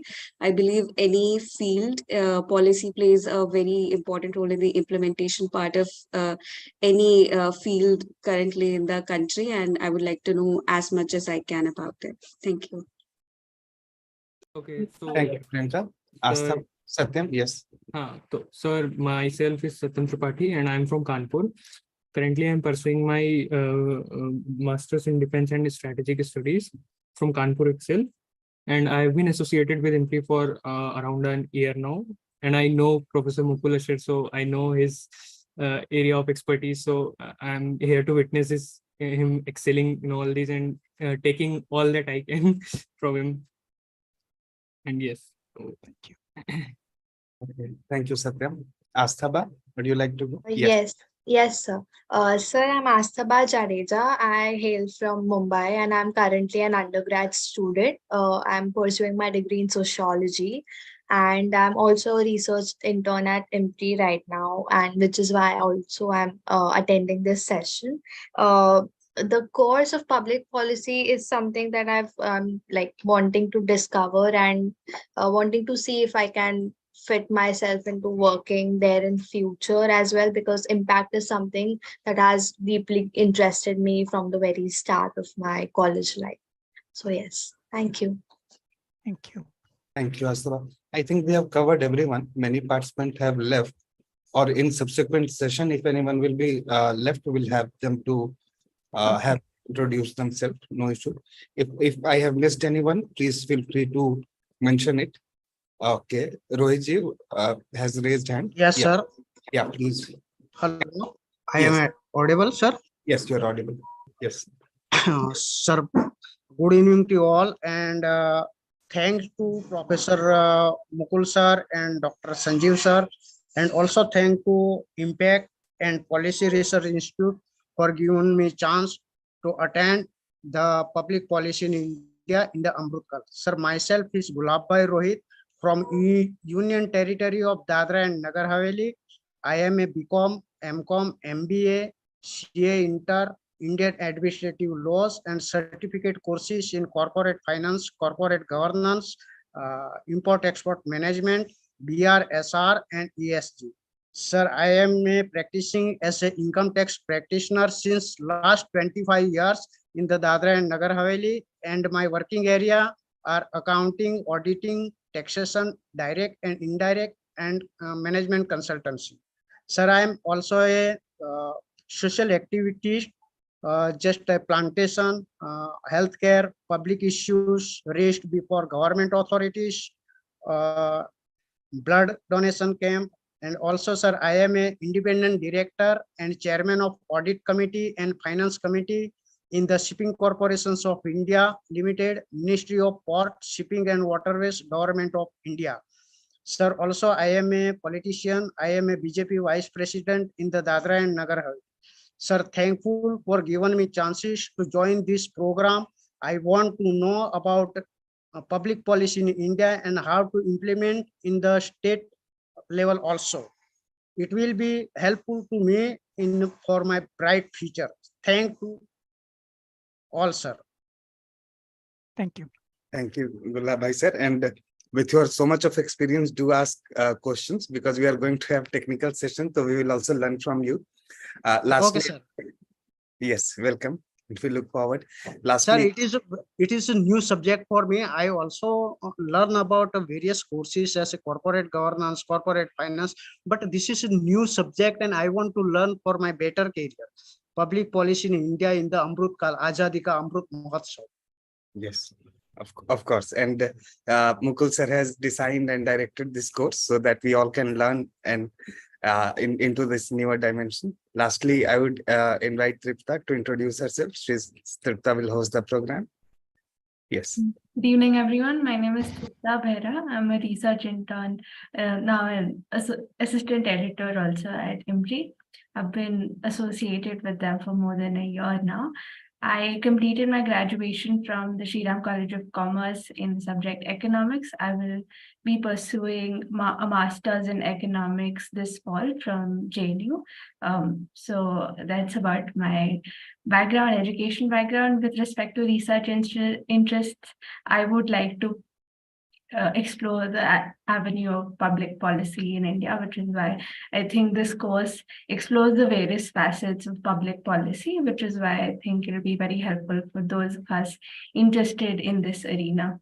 So thank you so much for your time, all of you today.